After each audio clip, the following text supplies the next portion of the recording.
Hello guys, welcome back to my channel. आज हमारा एक बहुत ही ज़्यादा इंटरेस्टिंग टॉपिक है जो कि है हैज़। तो आज हम बहुत ही ज़्यादा अलग तरीके से पढ़ रहे हैं। आज सबसे पहले हम कुछ क्वेश्चंस करेंगे, फिर उसके बाद उसको समझेंगे और फिर कुछ एग्जांपल्स को देखते हुए भी समझेंगे। तो सबसे पहला क्वेश्चन है what is has have and where does it use. Has have क्या होता है और ये कहाँ यूज़ होता है। हैज़ हैव जो है प्रेजेंट परफेक्ट टेंस होता है, ये प्रेजेंट परफेक्ट टेंस के अंदर यूज़ होता है और ये यूज़ होता है जब हमारा काम जैसे अभी कोई वर्क ख़त्म हुआ हो तब हम हैज़ और हैव लगाते हैं और इसके साथ हम वर्ब की थर्ड फॉर्म भी लगाते हैं। वेयर डज हैज़ यूज़, हमारा हैज़ कहाँ यूज़ होता है। Has is use with singular, मतलब हैज़ जो यूज़ होता है किसके साथ, सिंगुलर के साथ यूज़ होता है।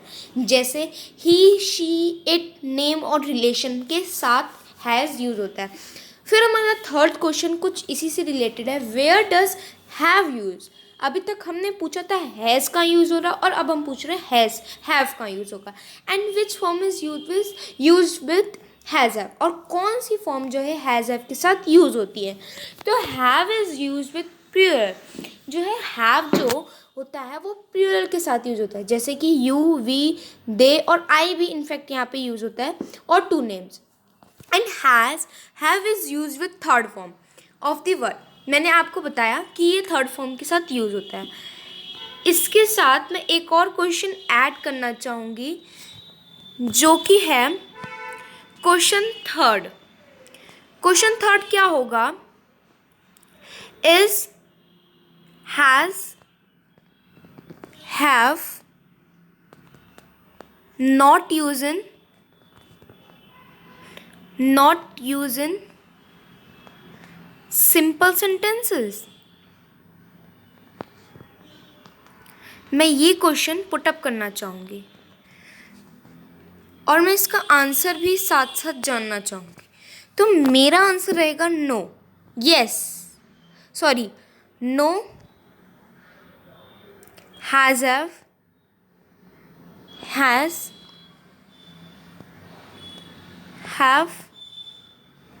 Is used in simple sentences. अभी हमने डूडल्स में पढ़ा था कि हमारा जो है हैज़ हैव डूडल्स जो हमने पढ़ा था तो उसमें हमने डूडल्स में सुना था कि और पढ़ा भी था कि सिंपल में डूडल्स यूज़ नहीं होता। लेकिन अब यही हम क्वेश्चन पुटअप कर रहे हैं कि is has have use in not use in simple sentence. No, has have use in simple sentences, मतलब हैज़ हैव जो है वो सिंपल सेंटेंसेस में यूज़ होता है। So let's talk little about has have. हम थोड़ा बहुत हैज़ हैव के बारे में पढ़ते हैं। As you already read in question number first, आपने जैसे कि क्वेश्चन नंबर फर्स्ट में पहले ही पढ़ा था that has have is a present perfect tense. Has have जो एक प्रेजेंट परफेक्ट टेंस है। And I am trying to tell you, मैं कोशिश कर रही हूँ आपको ये बताने की, जो कि हैज़ होता है वो सिंगुलर के साथ यूज़ होता है और हैव का हैव प्लूरल के साथ यूज़ होता है। ये हमने पढ़ा, मैंने आपको बताया और आपको ये दिमाग में बैठा लेना है कि हैज़ जो है सिंगुलर के साथ और हैव प्लूरल के साथ यूज़ होता है। सो हम अब देखते हैं कुछ एग्जाम्पल के साथ। और उसको स्टार्ट करने से पहले गाइस आपसे एक बहुत बड़ी रिक्वेस्ट है, मेरे चैनल को सब्सक्राइब करें और मेरे वीडियो को लाइक भी करें, प्लीज़ प्लीज़ प्लीज़। तो चलिए हम अब कुछ एग्जाम्पल्स भी देख लेते हैं। तो गाइस हमारे एग्जाम्पल्स ये रहे। एजर्टिव सेंटेंसेस मीन्स ये सेंटेंसेस भी जो है सिंपल ही होते हैं, सिंपल ही सेंटेंसेस हैं। सिंपल सेंटेंस को हम एसर्टिव सेंटेंसेस भी बोलते हैं। तो मैं अपना गृह कार्य कर चुका हूँ, तो इसका मतलब क्या होगा, I have finished my homework, यही होगा। उसके बाद उसने मुझे वह किताब दी, he gave me that book, तो क्या होगा, ही हैव, ही हैज़ होगा ना, he has given me that book. उन्होंने मुझे देख लिया। क्या होगा? उन्होंने मुझे देख लिया। दे हैव सीन मी। तो ये जो है 4-5 जो बच्चे हैं ना, वो आप खुद ट्राई करिए। इसके आंसर्स मैं इसी वीडियो में शेयर करूँगी। तो चलिए हम रूल्स ऑफ ट्रांसलेशन पढ़ रहे थे। तो हम इसमें पढ़ते हैं प्रेजेंट परफेक्ट टेंस में असर्टिव सेंटेंस का अनुवाद करते समय, मतलब उसको यूज़ करते समय हम सबसे पहले सब्जेक्ट को लिखते हैं, उसके बाद हम हैज़ या हैव लगाते हैं। वो हमारे प्लूरल और सिंगुलर पे डिपेंड है कि क्या लगना है। यदि सब्जेक्ट सिंगुलर हो तो हम हैज़ लिखते हैं, और अगर प्लूरल हो तो हम हैव लिखते हैं, जैसा कि मैंने आपको पहले ही बताया। तो आई के साथ हैव का यूज़ होता है, बताया। आई के साथ जो है हैव यूज़ होता है। उसके बाद वर्ब की थर्ड फॉर्म लिखते हैं। हम वर्ब की थर्ड फॉर्म यूज़ करते हैं, मतलब अभी तक क्या हुआ? सब्जेक्ट प्लस हैज़ है प्लस वर्ब की थर्ड फॉर्म, फिर हम ऑब्जेक्ट लिखते हैं, मीन्स प्लस ऑब्जेक्ट। इसके बाद अगर सेंटेंस में कोई और शब्द हो तो उसकी अंग्रेजी लिखते हैं, मतलब उसकी इंग्लिश भी लिखते हैं। सो फॉर्मूला हमारा हुआ सब्जेक्ट प्लस हैज़ है वर्ब की थर्ड फॉर्म के साथ ऑब्जेक्ट। और ये जो ट्रांसलेशन है, ये हमारी ये जो हिंदी का दे रखा है ना, इसकी ट्रांसलेशन हमने यहाँ पे भी कर रखी है। तो ये ट्रांसलेशन आप अपनी देख लीजिए और इसके हिसाब से कर लीजिए। तो अब हम दूसरी और चलते हैं, वो है हमारा present perfect tense Hindi to English, means negative sentence की आज हम बात करते हैं। तो आज राहुल स्कूल नहीं गया था, मीन्स क्या हुआ? Rahul has not gone to school, यही होगा। मैंने कभी ताजमहल नहीं देखा, सो क्या होगा? I have never seen the Taj Mahal.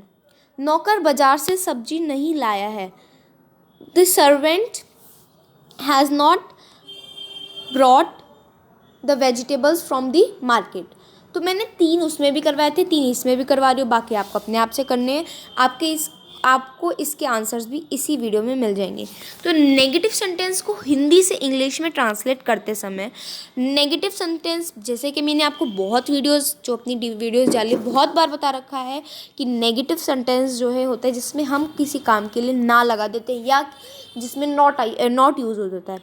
सो लिखते समय सब्जेक्ट लिखते हैं, फिर हम नॉट लिखते हैं। कभी नहीं के लिए हम नेवर का यूज़ करते हैं। जैसे हम कहते हैं ना कि मैंने कभी नहीं देखा, मैंने कभी नहीं किया और ना मैं कभी करूँगा, तो उसके लिए हम नेवर लगाते हैं। अब हमारा फॉर्मूला क्या हो? Subject has have plus not verb की थर्ड फॉर्म और ऑब्जेक्ट। ओके, तो आपको यहाँ तक समझ में आया? उसके बाद हम ये हमारा क्या था हिंदी का, ये हमारे इंग्लिश में ट्रांसलेशन है। Today Rahul has not gone to school, I have never seen the Taj Mahal, the servant has not brought vegetables from the market, he has not reach railway station yet, no one has come here, she has not read this book properly, the monkey has not climb in the tree, they have not pluck the flower, the goldsmith has not made the ring, the teacher has not taught the lesson. So ये हमारे इस हिंदी के जो है English में translation थी।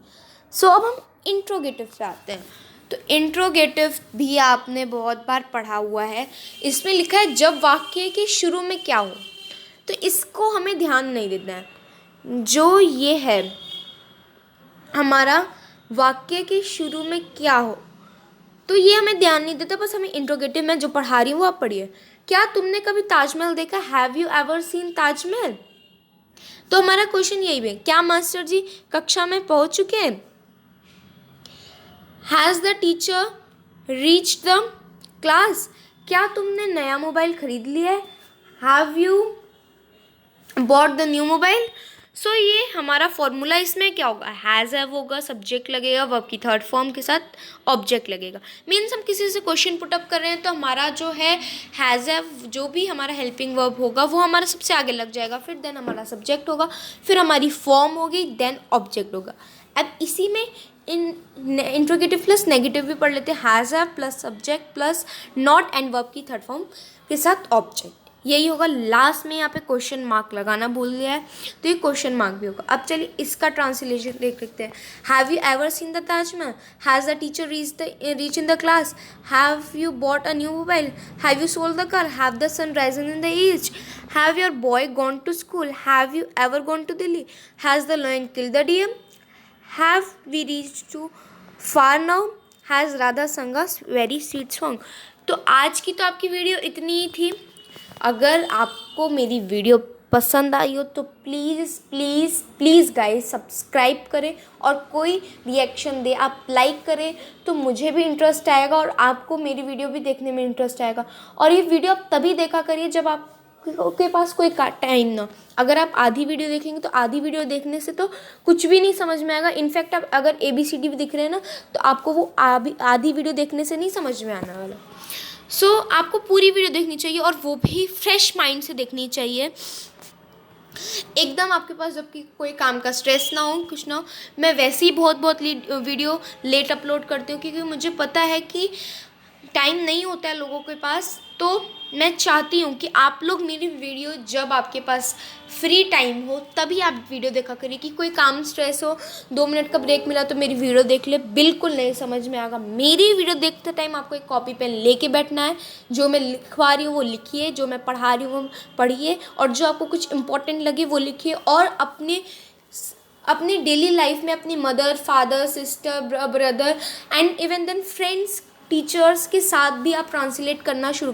मैं मानती हूँ टीचर्स के साथ नहीं होता, टीचर्स छोड़िए, और भी लोग, बहुत लोग हैं, मम्मी पापा भाई बहन, इन सब से करिए तो आपकी तभी ट्रांसलेशन अच्छी होगी। वरना कि आपने एक वीडियो देख ली तो आपको इंग्लिश आ जाएगी, कभी पॉसिबल नहीं है जब तक आप खुद से ट्राई नहीं करते। और प्लीज़ मेरी वीडियो को लाइक करिए, सब्सक्राइब करिए, तब आपका भी इंटरेस्ट आएगा और मुझे भी लगेगा कि लोग मेरी वीडियोस देख रहे हैं। Thank you.